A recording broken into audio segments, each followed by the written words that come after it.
वाड़ी मंदिर आज अष्टमी है ना। चलो, और आज का जो टॉपिक है, गुड इवनिंग सबको। और बहुत मोस्ट इम्पॉर्टेंट टॉपिक है। मुझे नहीं लगता कि ऐसा कोई एग्ज़ाम हो जहाँ से यहाँ से प्रश्न ना आया हो।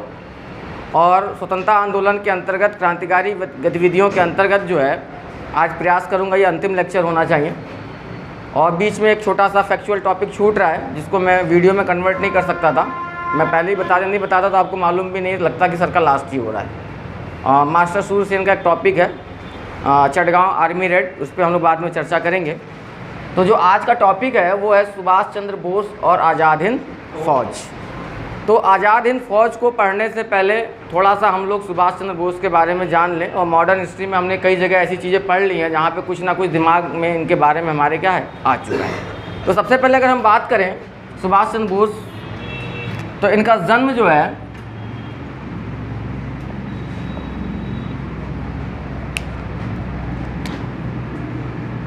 23 जनवरी 1897 को बंगाल प्रांत के कटक में हुआ था। कहाँ हुआ था बेटा? कटक। कई बच्चे सोच रहे होंगे सर ने कह दिया बंगाल प्रांत, तो बंगाल प्रांत के कटक में हुआ था। तो फॉर योर काइंड इन्फॉर्मेशन मैं आप लोग को बता दूं कि उड़ीसा जो है, कटक आज उड़ीसा का हिस्सा है ना, लेकिन 1936 तक उड़ीसा जो है बंगाल प्रांत का हिस्सा था। और जन्म कब हो रहा है? 1897। इसका मतलब कि उस समय कटक किस प्रांत के अंतर्गत था? तो अगर आपसे किसी एग्जाम में प्रश्न को यहीं घुमा ले जाए, बहुत अच्छे अच्छे विद्वान लोग प्रश्न गलत करके चले आएंगे, उनको लगेगा अरे बड़ा इजी प्रश्न, ये तो उड़ीसा है, टिक कर दो। जब जन्म हुआ था 1897 में, उस समय उड़ीसा जो है बंगाल प्रांत के अंतर्गत शामिल था। ठीक है। 1936 में उड़ीसा को पहली बार बंगाल प्रांत से क्या किया गया? अलग किया गया। ठीक है। एक अलग प्रांत के रूप में उड़ीसा कब बना है? 1936 में बना है। कब बना है? 1936 में। दूसरी चीज़ बिहार के बारे में भी बता दूं, 1912 तक जो है बिहार भी जो है किसके अंतर्गत था? बंगाल प्रांत के अंतर्गत था। 1912 में पहली बार बिहार को बंगाल प्रांत से क्या किया गया? अलग। और 1936 में पहली बार उड़ीसा को कहाँ से अलग किया गया? बंगाल प्रांत से अलग किया। इसलिए जो जन्म वाली स्थिति है यहाँ पे मैं क्लियर कट कर दे रहा हूँ कि 23 जनवरी 1897 को कहाँ पे हुआ था? कटक में हुआ था। और ये कटक जो है उड़ीसा के अंतर्गत, और उड़ीसा तत्कालीन समय में किस प्रांत का हिस्सा था? बंगाल प्रांत का हिस्सा था। किसका हिस्सा था? बंगाल प्रांत का हिस्सा था। फिर दूसरी चीज़ अगर देखी जाए तो इनकी प्रारंभिक शिक्षा दीक्षा जो है, इनके पिता का क्या नाम था? मैं आप लोग से अपेक्षा करता हूं कि आप लोग बताओगे। हाँ, जगदीश। हम तो कह रहे गलत हो गया। बिना सोचे समझे कुछ भी किसी को ही बता दो। इनके पिता का नाम जोगिंदर नाथ बोस था बेटा। जगदीश चंद्र जोगिंदर नाथ में बहुत अंतर है। चलो, इनकी प्रारंभिक शिक्षा दीक्षा जो है कहाँ से हुई? कटक से। और 1919 में, कब बेटा? 1919 में इन्होंने कलकत्ता विश्वविद्यालय से क्या किया? स्नातक किया। स्नातक कहाँ से किया इन्होंने? कलकत्ता विश्वविद्यालय से किया। फिर 1920 में ICS परीक्षा में बैठे। ICS का मतलब ब्रिटिश इंडियन सिविल सर्विसेज।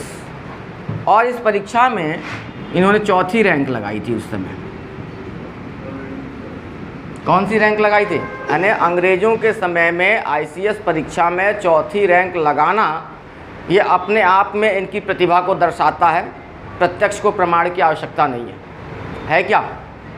नहीं है ना। लेकिन इन्होंने इतनी बड़ी सेवा को तत्कालीन समय में क्या किया? छोड़ दिया। और इस समय 1920 में गांधी द्वारा जो है क्या चालू किया गया था? असहयोग आंदोलन। यानी गांधी से प्रेरित होकर, CR दास इत्यादि से प्रेरित होकर ये क्या हो गए? असहयोग आंदोलन में शामिल हो गए। तो यहाँ पर स्वतंत्रता आंदोलन में किसकी प्रेरणा से?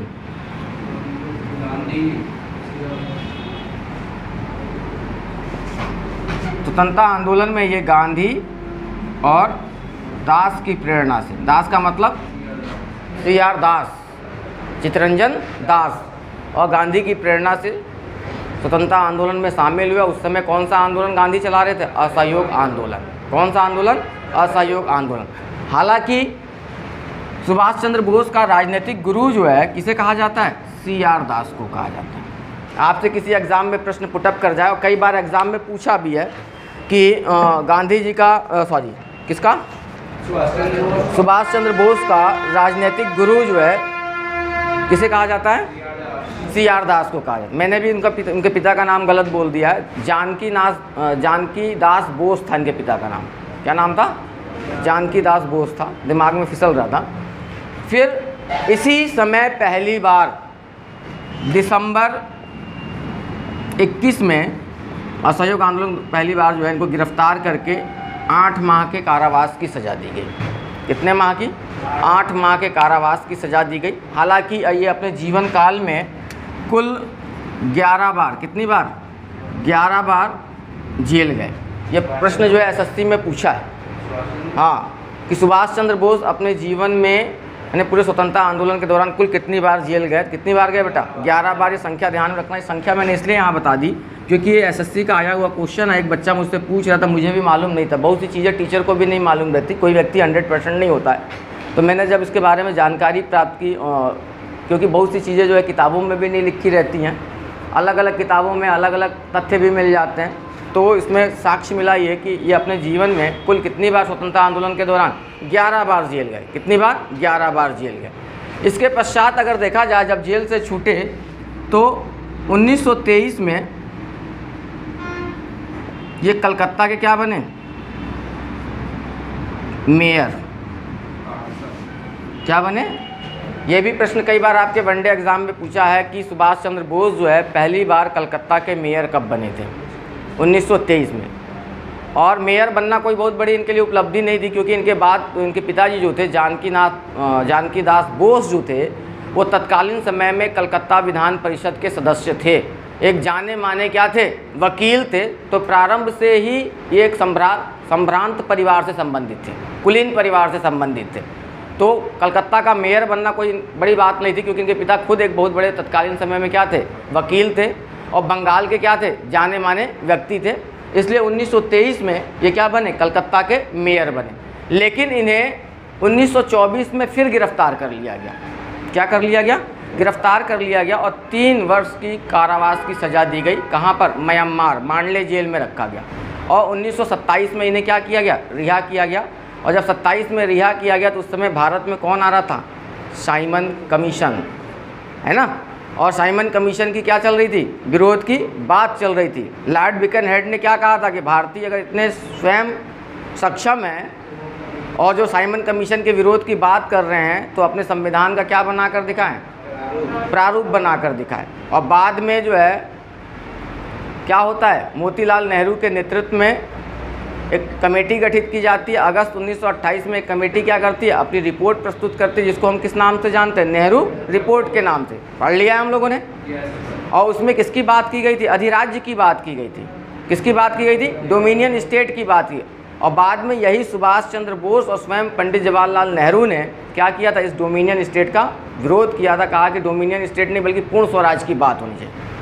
और उन्होंने इलाहाबाद में एक संस्था बनाई थी। मैं जानना चाहूँगा संस्था का नाम क्या था? बताया है ना? नहीं पढ़ाया? बताओ भाई, तुमको ही पढ़ा दिया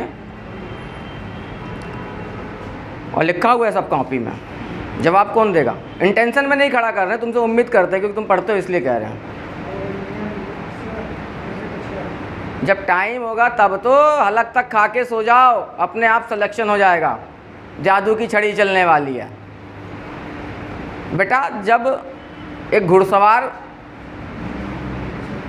घोड़े को रेस में मारता है, इसलिए नहीं मारता है कि उस घुड़सवार का उद्देश्य उस घोड़े को तकलीफ देना है। उसका उद्देश्य क्या है? उस घोड़े को जिताना। और आखिरकार उस मार को खा के वो घोड़ा क्या करता है? रेस को जीत भी जाता। हमारा कोई ऐसा आशय नहीं रहता है कि आप लोगों को खड़ा करके डांटे पुचकारे और वो करे कि ताकि आप बेइज्जती लगे और सर जो है ऑनलाइन वो बना रहे हो मुझको खड़ा कर दिया। ऐसा कोई मेरा आशय नहीं है। लेकिन पढ़ लो, इतना मैटर है। अगर उतना ही पढ़ लोगे तो बहुत कुछ सीख जाओगे। बैठो तुम लोग। इसके बाद से हम लोग देखते हैं आगे चलकर कि यही सुभाष चंद्र बोस जो है 1938 में हरिपुरा अधिवेशन, कांग्रेस का जो हरिपुरा अधिवेशन होता है कहाँ पर, गुजरात में, उसके क्या बनते हैं, अध्यक्ष बनते हैं। और इस समय कांग्रेस का अध्यक्ष बनना अपने आप में बताता है कि ये व्यक्ति कितना प्रतिभावान था, ये व्यक्ति कितना क्षमतावान था, है कि नहीं।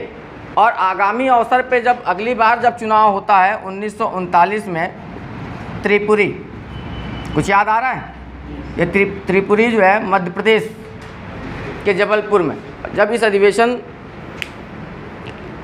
कांग्रेस के इस वार्षिक अधिवेशन के लिए चुनाव होता है तो गांधी द्वारा जो है अपने समर्थक पट्टाभी सीतारमैया को भी खड़ा किया जाता है और अच्छे खासे मतों से कौन, सुभाष चंद्र बोस जो है पट्टाभी सीतारमैया को क्या करते हैं, पराजित करते हैं। और गांधी के प्रत्याशी को पराजित करना ये अपने आप में बहुत बड़ी उपलब्धि थी। इसलिए जब 1939 के कांग्रेस के त्रिपुरी अधिवेशन की अध्यक्षता के लिए जब पट्टाभी सीतारमैया को सुभाष चंद्र बोस ने क्या किया, पराजित किया, तो गांधी ने इसे क्या माना, अपनी व्यक्तिगत हार।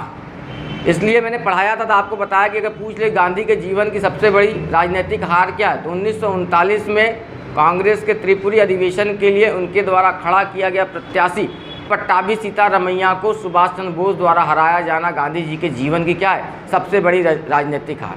और गांधी ने इसके लिए स्टेटमेंट भी दिया था कि पट्टाभी सीतारमैया का पराजित होना क्या है, ये मेरी व्यक्ति। हालांकि सबसे पहले नाम आया था किसका, पंडित जवाहरलाल नेहरू का, क्या आप लोग, लेकिन पंडित जवाहरलाल नेहरू ये जानते थे कि सुभाष चंद्र बोस के आगे जो है जीतना इतना आसान है, जिस तरीके से आज मोदी जी के आगे जो है किसी का जीतना क्या है, इतना आसान नहीं है कि नहीं। फिर जब 1939 में ये कांग्रेस के क्या बन जाते हैं, अध्यक्ष बन जाते हैं त्रिपुरी अधिवेशन के, लेकिन जो कांग्रेस की वर्किंग कमेटी है, वर्किंग कमेटी का मतलब कार्यकारिणी समिति, उनका सहयोग ना मिल पाने के कारण ये मई 1939 में कांग्रेस से क्या कर देते, इस्तीफ़ा दे देते। और इस्तीफ़ा देने के बाद इनके द्वारा जो है 1939 में ही आगे चल के एक संस्था बनाई जाती है, फॉरवर्ड ब्लॉक। क्या बनाई जाती है, फॉरवर्ड ब्लॉक। और इसी बीच मैं आप सारी घटनाओं को कोरिलेट कर रहा हूँ, आप सब लोग पढ़ लिए हैं। इसी बीच सितंबर 1939 में क्या होता है, जैसे ही जर्मनी पोलैंड पे आक्रमण करता है वैसे ही द्वितीय विश्व युद्ध क्या हो जाता है, प्रारंभ हो जाता है। और द्वितीय विश्व युद्ध का प्रारंभ होना सुभाष चंद्र बोस को लगता है कि ये एक ऐसा अवसर है कि इस समय जो है भारत की स्वतंत्रता के लिए अगर प्रयास किया जाए तो बहुत ही क्या करना चाहिए, आसानी से भारत को क्या कराया जा सकता है, स्वतंत्र कराया जा सकता है। क्योंकि अंग्रेज किस में लगे रहेंगे, सेकेंड वर्ल्ड वॉर में लगे रहेंगे। किस में लगे रहेंगे, सेकेंड वर्ल्ड वॉर। और इसके लिए वो गांधी से भी बात करते हैं, लेकिन तत्कालीन समय में गांधी और कांग्रेस के अन्य नेताओं का क्या, इनके साथ सहमति नहीं बन पाती है। और अंग्रेज़ों को लगता है कि कहीं सुभाष चंद्र बोस जो इस समय इनका झुकाव जो है वामपंथ की ओर है, किसकी ओर है, वामपंथ की ओर, कहीं ऐसा ना हो कि ये किसी अन्य प्रकार की गतिविधि संचालित करे। इसलिए इनको गिरफ्तार करके इनके घर में ही कलकत्ता में क्या कर दिया जाता है, नज़रबंद कर दिया जाता है। और जब इनके घर में कलकत्ता में इन्हें नज़रबंद कर दिया जाता है तो एक दिन क्या होता है कि जियाउद्दीन, कौन बेटा, जियाउद्दीन नामक एक पठान, इनका ये दोस्त था, का वेश धारण करके, क्या करके, जियाउद्दीन नामक पठान का वेश धारण करके ये जो है 17 जनवरी 1941 को, कब, 17 जनवरी 1941 को, आप यहाँ पे ध्यान रखना, यहाँ से प्रश्न मिलेंगे। यानी 41 को धीरे से कहाँ चले जाते हैं, पेशावर। पेशावर तत्कालीन समय में कहाँ पे था, पाकिस्तान का हिस्सा था। कहाँ चले जाते हैं, तो ये पूछता है कि कलकत्ता से पेशावर जो है कैसे गए थे। जियाउद्दीन नामक पठान का वेश धारण करके क्या है, कहाँ चले गए, पेशावर। और जब ये पेशावर पहुँचते हैं तो वहाँ पर भगत राम तलवार का ध्यान में रखना, भगत राम के सहयोग से ये कहाँ पहुँच जाते हैं, काबुल। कहाँ बेटा, तो कलकत्ता से पहले कहाँ जा रहे हैं ये, पेशावर। पेशावर किस रूप में पहुँचे हैं? जियाउद्दीन नामक पठान के नाम से पहुँचे हैं। फिर पेशावर से काबुल पहुँचाने में इनको सहयोग कौन कर रहा है? भगत राम। कौन कर रहा है? भगत राम। और ये काबुल कहाँ पर है? अफ़गानिस्तान की राजधानी। जब ये काबुल पहुँचते हैं तो यहाँ से इनको जाना कहाँ रहता है? सबसे पहले प्रयास करते हैं कि हम कहाँ पहुँचे? सोवियत संघ रूस पहुँचे। और ये यहाँ पर एक इटालियन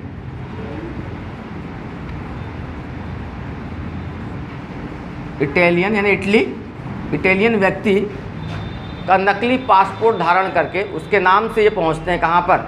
रूस। और उसका नाम क्या रहता है इटालियन व्यक्ति का? Orlando magenta. क्या नाम रहता है? ये पूछा है कि सुभाष चंद्र बोस जो है किस नाम से कलकत्ता से जो है पेशावर पहुँचे, तो किस नाम से? जियाउद्दीन नामक पठान का वेश धारण करके कलकत्ता से कहाँ पहुँचे? पेशावर पहुँचे। और पेशावर से काबुल पहुँचाने में इनको किसने सहयोग किया? भगत राम तलवार ने। काबुल पहुंचकर इन्होंने एक इटालियन व्यक्ति ओरलैंडो मैसेट्टा के नाम से नकली पासपोर्ट धारण किया और कहाँ पहुंच गए? मॉस्को। कहाँ पहुंच गए? मॉस्को, यानी आज जो आपका रूस है, सोवियत संघ, उसकी वहाँ। इस समय रूस का जो राष्ट्रपति था वो था स्टालिन। कौन था बेटा? स्टालिन। लेकिन होता क्या है, इसी समय जर्मनी द्वारा सोवियत संघ पे भी आक्रमण कर दिया जाता है। किस पे आक्रमण कर दिया जाता है? सोवियत संघ पर भी आक्रमण कर दिया जाता है। और सोवियत संघ जो है क्या होता है? सेकेंड वर्ल्ड वॉर में मित्र राष्ट्रों के साथ शामिल हो जाता है। मित्र राष्ट्र में कौन कौन थे भाई? मित्र राष्ट्र में ब्रिटेन और फ्रांस। परिस्थितिवश शामिल कौन हुए? अमेरिका और सोवियत संघ। धुरी राष्ट्र में मतलब कि विपरीत में कौन था आपका? जापान, इटली और जर्मनी। तो सुभाष चंद्र बोस को लगता है कि सेकेंड वर्ल्ड वॉर में ये मित्र राष्ट्र के साथ सोवियत संघ शामिल हो गया है, तो किसी प्रकार की क्या है? सहयोग की अपेक्षा नहीं है। तो ये रूस से खसक के कहाँ चले जाते हैं? बर्लिन। इस समय बर्लिन कहाँ है? जर्मनी की कैपिटल। तो यात्रा का क्रम अगर हम देखें तो आपको यात्रा का पूरा क्रम दिखाई दे रहा होगा। कलकत्ता से पेशावर, पेशावर से काबुल, काबुल से मॉस्को, मॉस्को से बर्लिन। और इस समय जर्मनी में कौन है? हिटलर। वही तो सेकेंड वर्ल्ड वॉर का नायक, सबसे बड़ा नायक कौन है? हिटलर। तो इस समय सुभाष चंद्र बोस प्रयास करते हैं कि किसी तरीके से हिटलर से क्या हो जाए? वार्ता हो जाए। और उस समय डायरेक्ट हिटलर से तो मिल नहीं सकते थे, तो जो हिटलर का सबसे बड़ा सहयोगी था रिबेनट्रॉप। कौन? रिबेनट्रॉप। इस रिबेनट्रॉप के सहयोग से जर्मनी में सुभाष चंद्र बोस की किससे मुलाकात होती है? हिटलर से मुलाकात होती है। क्या होती है? हिटलर से मुलाकात होती है। और हिटलर सुभाष चंद्र बोस से बहुत ज़्यादा प्रभावित होता है। सुभाष चंद्र बोस हिटलर से कहते हैं, भैया देखो, ब्रिटेन भी आपके विरुद्ध है और ब्रिटेन ने हमें क्या बना रखा है? गुलाम बना रखा है। अगर आप हमें सहयोग करें तो सेकेंड वर्ल्ड वॉर में हम आपको क्या करेंगे? सहयोग करेंगे। और लगभग हिटलर इस बात को लेकर क्या हो जाता है? प्रभावित हो जाता है, राजी हो जाता है। लेकिन हिटलर करता क्या है? हिटलर क्योंकि सेकेंड वर्ल्ड वॉर में मैंने बताया था कि बिना भारतीयों की अनुमति के भारतीयों को सेकेंड वर्ल्ड वॉर में शामिल कर दिया। भारत से भारतीय सैनिकों को क्या किया गया? सेकेंड वर्ल्ड वॉर में भेजा गया। तो इस समय जो यूरोप सेना भेजी गई थी, बहुत से सिपाहियों को जर्मनी ने क्या कर लिया था? बंदी बना लिया था। सुभाष चंद्र बोस के प्रयासों से उन सिपाहियों को क्या कर दिया गया? छोड़ दिया गया। और छोड़ने के बाद उनके माध्यम से फ्री इंडियन लीजेंड, कौन सी? फ्री इंडियन लीजेंड, जिसको कहा गया मुक्ति सेना। क्या कहा गया? हिटलर ने कहा ठीक है, जिन भारतीय सिपाहियों को हमने बंदी बनाया है हम उनको क्या करेंगे? छोड़ देंगे। और छोड़ भी देता है और उसको लेकर वहाँ पे एक सेना बनाई जाती है भारतीय सिपाहियों की, फ्री इंडियन लीजेंड। आपसे पूछेगा कि जर्मनी में सुभाष चंद्र बोस ने किस सेना का गठन किया था? Free Indian legend. उसका हिंदी रूपांतरण जो है बेटा वो क्या है? मुक्ति सेना। लेकिन हिटलर क्या कहता है, इस सेना को आप यहीं पर यूरोप में ब्रिटेन के विरुद्ध क्या करो, उपयोग करो। और सुभाष चंद्र बोस को लगता है कि कहीं ऐसा ना हो जाए कि हिटलर जो है अपनी बात से क्या हो जाए, मुकर जाए। और सुभाष चंद्र बोस जो है जर्मनी से कहाँ पलायन कर जाते हैं, जापान।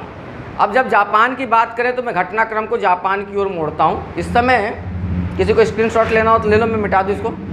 इस समय होता क्या है कि ऑलरेडी जापान में कौन है, एक क्रांतिकारी हैं रास बिहारी बोस।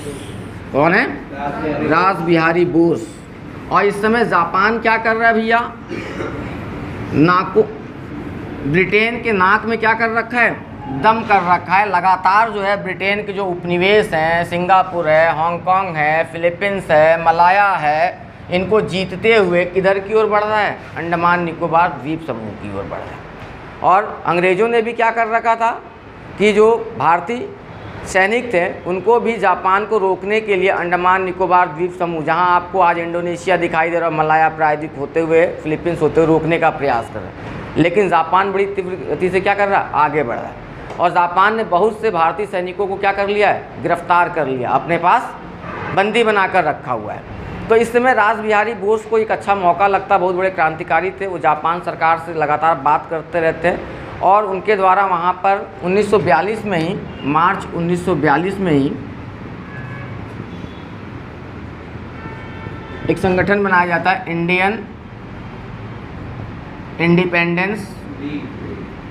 तो पूछ लेगा कि जापान में इंडियन इंडिपेंडेंस लीग की स्थापना किसने की थी, तो रास बिहारी बोस ने की थी। किसने की थी बेटा, रास बिहारी बोस ने। इसी बीच भारतीय रास बिहारी बोस, इसी बीच जो मलाया है, जो आपका मलेशिया प्रायद्वीप है, ठीक है ना, मलाया में अंग्रेज़ों ने मलाया में भारतीय क्या बोलना, सैन्य अधिकारी जो अंग्रेज़ों की ओर से भेजा था, कैप्टन मोहन सिंह, उसको भी क्या कर लिया था, बंदी बना लिया था। और मलाया पर ही उसको क्या कर रखा था, नज़रबंद करके रखा था। और इसी समय कैप्टन मोहन सिंह के दिमाग में भी ये बात आती है, क्यों ना जो सैनिक बंदी बनाए गए हैं, सिपाही जो बंदी बनाए गए हैं, इनके सहयोग से ही जो है क्या कर लिया जाए, एक सेना का गठन कर लिया जाए। क्या कर लिया जाए, गठन। और बल्कि वो अप्रत्यक्ष रूप से वहाँ पर सैनिकों को लेकर सेना का गठन भी कर देता है 1941 में ही। वही सेना जो है आगे चल के रूपांतरित होकर किस में कन्वर्ट होती है, आज़ाद हिंद फौज। इसके बाद से मार्च 1942 में रास बिहारी बोस द्वारा जो है इंडियन इंडिपेंडेंस लीग की स्थापना की जाती है और बैंकॉक में एक सम्मेलन बुलाया जाता है। सुभाष चंद्र बोस को जो है आमंत्रित किया जाता है। जुलाई 1943 में सुभाष चंद्र बोस कहाँ पहुँचते हैं, सिंगापुर। कहाँ पहुँचते बेटा, सिंगापुर। और सिंगापुर में इंडियन इंडिपेंडेंस लीग और जो कैप्टन मोहन सिंह के नेतृत्व में मलाया में सैनिकों को क्या किया गया, पुनर्गठित किया गया। इनको मिलाकर किसे, आज़ाद हिंद फौज की स्थापना की जाती है। किसकी स्थापना की जाती है, आज़ाद हिंद फौज की।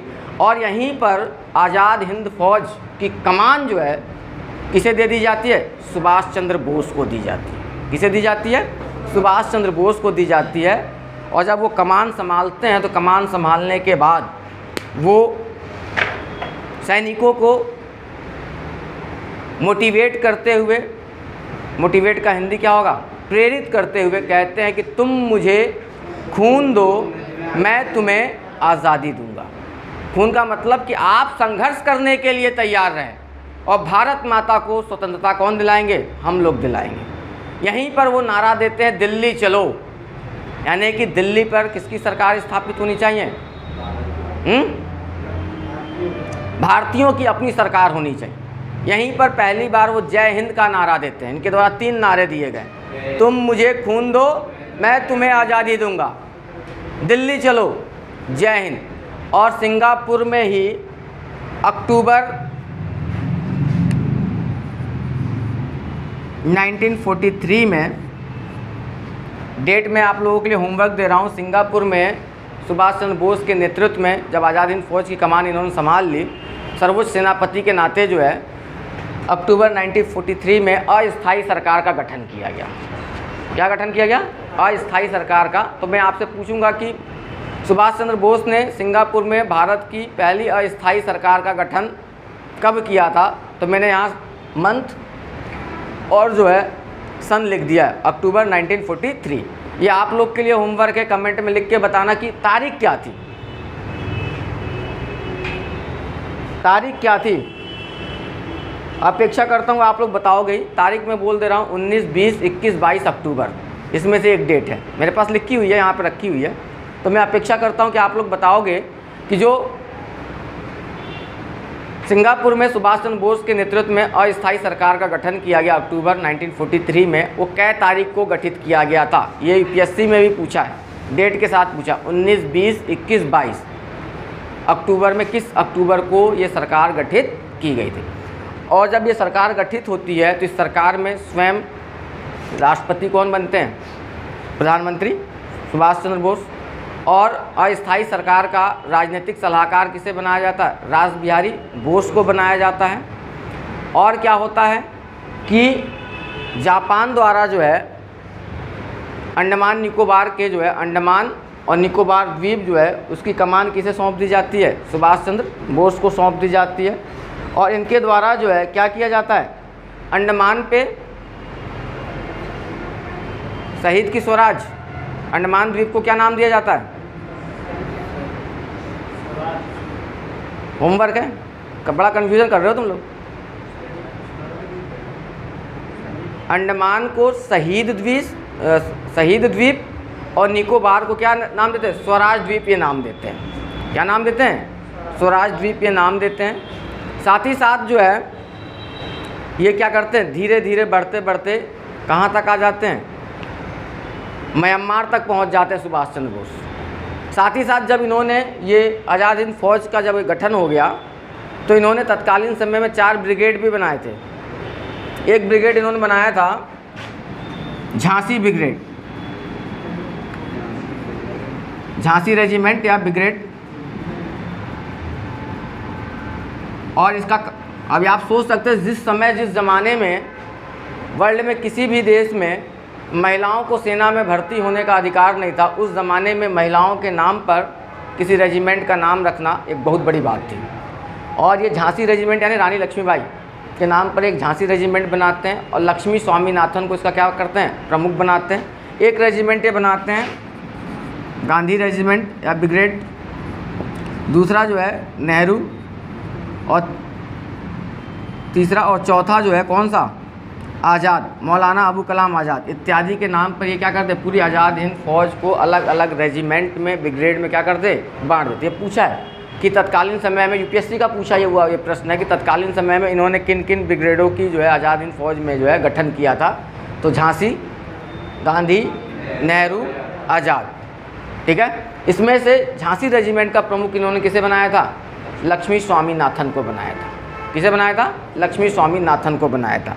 लेकिन इसी बीच दुर्भाग्यवश क्या होता है कि 9 अगस्त को अमेरिका द्वारा जापान के हिरोशिमा और नागासाकी पर लिटिल मैन और फैट मैन नामक बम पटकने के कारण बहुत ज़्यादा जो है विध्वंसक तबाही होती है और जापान द्वारा जो है क्या कर दिया जाता है? आत्मसमर्पण कर दिया जाता है। और जब जापान आत्मसमर्पण कर देता है तो इनकी मजबूरी होती है कि ये भी क्या कर जाए? पीछे लौट। और ये भी जो है कहाँ से?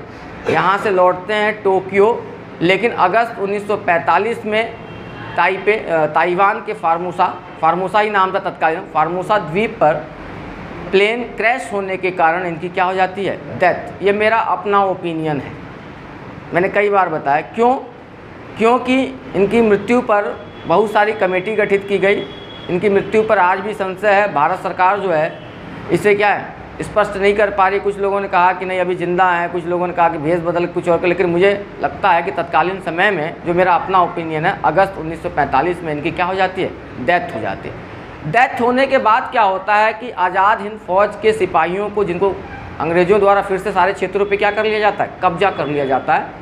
और आज़ाद हिंद फौज के सिपाहियों को पकड़कर भारत लाया जाता है और भारत में दिल्ली के लाल किले में उनके ऊपर क्या किया जाता है? मुकदमा चलाया जाता है। क्या? दिल्ली के लाल किले पर उनके अंदर उनके ऊपर क्या चलाया जाता है? मुकदमा। तो आपसे पूछेगा कि लाल किले का मुकदमा किससे संबंधित है, तो आज़ाद हिंद फौज के सिपाहियों। तो ये नवंबर 1945 बेटा, कब ये? नवंबर 1945 में लाल किले का मुकदमा, लाल किले का मुकदमा। ये लाल किले का मुकदमा क्या है कि जो आज़ाद हिंद फौज के सिपाहियों को गिरफ्तार किया गया, उनको क्या किया गया, भारत में दिल्ली के लाल किले के अंदर उनके ऊपर जो क्या किया गया, मुकदमा चलाया गया, उसी को क्या कहा जाता है, लाल किला का मुकदमा। स्पेशली इसमें 3 बड़े अधिकारियों का नाम आता है। एक आता है शहनवाज खां, मेजर शहनवाज खां पूरा नाम है, कर्नल प्रेम सिंह, और एक जो है कर्नल ढिल्लो, सरनेम ध्यान में रखना, ठीक है ना, इन तीनों के ऊपर। और इन सिपाहियों को बचाने के लिए तत्कालीन समय में कांग्रेस समिति द्वारा जो है वकीलों का एक संगठन गठित किया जाता है भूला भाई देसाई के नेतृत्व में। किसके नेतृत्व में? भूला भाई देसाई। यहाँ से भी पूछेगा, आज़ाद हिंद फौज के सिपाहियों को बचाने के लिए दिल्ली के जो लाल किले का जो मुकदमा था, बचाने के लिए वकीलों का जो पैनल गठित किया गया था, वो किसके नेतृत्व में किया गया था? भूला भाई देसाई के नेतृत्व। और इसमें काटजू, तेज बहादुर स्प्रू, पंडित जवाहरलाल नेहरू क्या है इसमें शामिल रहते हैं। लेकिन तत्कालीन समय में इन तीनों को क्या की जाती है? फांसी की सज़ा सुना दी जाती है। क्या की जाती है? फांसी। और जब फांसी की सज़ा सुना दी जाती है तो पूरे भारत में इन आज़ाद हिंद फौज के वीर सिपाहियों को बचाने के लिए लोग क्या करने लगते हैं? प्रदर्शन करते हैं। कहते हैं कि आज़ाद हिंद फौज के सिपाहियों को छोड़ दो, लाल किले को तोड़ दो। ये नारा देते हैं, आज़ाद हिंद फौज के सिपाहियों को छोड़ दो, लाल किले को तोड़ दो। और इस व्यापक प्रदर्शन को देखते हुए तत्कालीन वायसराय लॉर्ड वेवेल द्वारा अपने विशेषाधिकारों का प्रयोग करते हुए इन तीनों की फांसी की सज़ा को क्या कर दिया जाता है? समाप्त कर दिया जाता है। इन तीनों को क्या कर दिया जाता है? रिहा कर दिया जाता है। तो ये पूरा का पूरा जो है हमारा क्या था? टॉपिक। तो हमको यहाँ पे ध्यान में रखना है, सबसे पहले सुभाष चंद्र बोस का जन्म आपका 1897, कटक तत्कालीन समय में बेटा जो है बंगाल प्रांत का हिस्सा था। प्रारंभिक शिक्षा, पिता का नाम जो है जानकी दास। प्रारंभिक शिक्षा दीक्षा जो है कटक में। 1999 में 1919 में कलकत्ता विश्वविद्यालय से स्नातक की शिक्षा। 1920 में इंडियन सिविल सर्विसेज ब्रिटिश सरकार के अंदर पास की और जो है 4थी रैंक लगाई। उसके बाद से इस्तीफ़ा दे दिया। असहयोग आंदोलन में पहली बार गांधी और किसी CR दास से प्रेरित होकर शामिल हुए। उसके बाद से जो है CR दास को ही इनका क्या माना जाता है? राजनीतिक गुरु माना जाता है। पहली बार जो है दिसंबर 1921 में 8 माह की क्या हुई? जेल हुई। उसके बाद से 1923 में कलकत्ता के क्या बने? मेयर बने। फिर 24 में इनको क्या कर लिया गया? गिरफ्तार कर लिया गया। 3 साल की सज़ा हुई। 1927 में ये क्या हुए? रिहा हुए। उसके बाद से सबसे बड़ी घटना 1938 में हरिपुरा अधिवेशन, कांग्रेस के हरिपुरा अधिवेशन के क्या हुए? अध्यक्ष बने। 1939 में भी अध्यक्ष बने और गांधी के प्रत्याशी क्या है? त्रिपुरी अधिवेशन के भी अध्यक्ष बने और गांधी के प्रत्याशी पट्टाभी सीतारामैया को पराजित किया। लेकिन तत्कालीन कांग्रेस कार्यकारिणी समिति द्वारा सहयोग न मिल पाने के कारण इन्होंने कांग्रेस से क्या कर दिया? इस्तीफा दे दिया। और जब सेकेंड वर्ल्ड वॉर प्रारंभ हो रहा है तो इस समय कांग्रेस के सदस्य हैं क्या? नहीं। इन्होंने फॉरवर्ड ब्लॉक नामक संस्था का गठन किया 1939 में। बाद में इनको जो है सरकार द्वारा 1940 में गिरफ्तार करके इनके घर में ही क्या कर दिया गया? नज़रबंद कर दिया गया। और जब नज़रबंद कर दिया गया तो इन्होंने भारत की मुक्ति के लिए सोचा कि क्यों ना भारत से बाहर जाकर प्रयास किया जाए। और ज़ियाउद्दीन पठान नामक व्यक्ति का वेश धारण करके कहाँ चले गए? पेशावर। वहाँ पर भगत राम नामक व्यक्ति के सहयोग से कहाँ पहुँचे? काबुल में एक इटालियन व्यक्ति ऑरलैंडो मैजेंटा का नकली पासपोर्ट धारण करके कहाँ पहुँचे? मास्को। पर वहाँ पर स्टालिन का सहयोग ना मिल पाने के कारण कहाँ पहुँच गए? बर्लिन। वहाँ पर जो है हिटलर से क्या की? मुलाकात की। और जर्मनी में ही पहली बार इनको जो है नेताजी कहकर संबोधित किया गया। इनकी जो उपाधि है नेताजी, वो किसके द्वारा दी गई है? जर्मनी के लोगों द्वारा। फिर उसके बाद से कहाँ है? जापान। फिर सिंगापुर में उन्होंने आज़ाद हिंद फौज को क्या किया? पुनर्गठित किया। उसके बाद से जो है अस्थायी सरकार की भी 21 अक्टूबर 1943, लो बोल दिया डेट हमने, 21 अक्टूबर 1943 को अस्थायी सरकार का सिंगापुर में क्या किया, गठन किया। और यहीं पर आज़ाद हिंद फौज की रेडियो से भाषण देते हुए उन्होंने कहा था कि हे राष्ट्रपिता, आप हमें आशीर्वाद दें ताकि हम देश की मुक्ति के लिए क्या कर सकें, प्रयास करें। तो गांधी को राष्ट्रपिता कहने वाले पहले व्यक्ति भी कौन है, सुभाष चंद्र बोस। और काफ़ी हद तक ये अपने प्रयासों में क्या रहे, सफल भी रहे। लेकिन दुर्भाग्यवश जापान का द्वितीय विश्व युद्ध में आत्मसमर्पण करना और इनका जो है क्या प्लेन क्रैश होना सारी चीज़ों को क्या कर देता है, स्पष्ट कर देता है। तो ये हमारा आज का टॉपिक था। नेक्स्ट वीडियो में हम लोग फिर मिलेंगे, कल मिलेंगे। और मैं एक चीज़ और कहना चाहूँगा कि तुम लोगों को मैं बार बार समझाता हूँ, मेरे भाई पढ़ लो, क्योंकि मैं डांटने का किसी ये करने का ऐसा उद्देश्य नहीं रहता है कि आप लोगों को वो करें, क्योंकि आप लोगों ने बेटा बेरोजगारी का दंश नहीं झेला है, ठीक है ना। और अपने सिक्योर जोन से आप बाहर निकलो। मैंने कई बार बताया कि अगर पानी का जहाज़ बंदरगाह पे खड़ा रहेगा तो उसकी कोई वैल्यू है क्या, लेकिन आप उस जहाज़ को आश्चर्यचकित होकर, अचंभित होकर कब ताकते हो, कब देखते हो, जब वो समुद्र की लहरों का सीना चीर के चलता है कि नहीं, तब उसकी वैल्यू है। अगर हवाई जहाज़ उड़ रहा है और एयरपोर्ट पे खड़ा रहेगा तो उसकी कोई वैल्यू है क्या, नहीं है ना। लेकिन हम उसको आश्चर्यचकित होकर, अचंभित होकर कब देखते हैं, जब वो आसमान के सीने को चीर कर उड़ता है। तो आप अपने सिक्योर जोन से बाहर आओ बेटा, मेहनत करो, कुछ ऐसा करो कि आपके साथ साथ समाज, माँ बाप, देश, सबका नाम रोशन हो, दूसरों के लिए आप रोल मॉडल बनो। यही समय। लेकिन बड़ी दिक्कत होती है कि तुम लोग पढ़ते नहीं हो। और एक बार मैं हमेशा कहता हूँ कि आप जो चाहोगे वो मिलेगा। एक कहावत है, एक पत्थर तो तबीयत से उछाल कर देखो। मैं शायर नहीं हूँ, ठीक है ना, ये भी बता दूँ। एक पत्थर तो तबीयत से उछाल कर देखो, कौन कहता है यारो आसमान में छेद नहीं हो सकता। मेरा कहने का मतलब आपका प्रयास सार्थक होना, जो चाहोगे वो मिलेगा। इसी के साथ सबको नमस्कार। और सबसे रिक्वेस्ट है, मेरी वीडियो को लाइक करें, शेयर करें, कमेंट करें, और क्या सुधार हो सकता है उसके बारे में सुझाव भी दें। फिर मिलते हैं नेक्स्ट वीडियो में। कितनी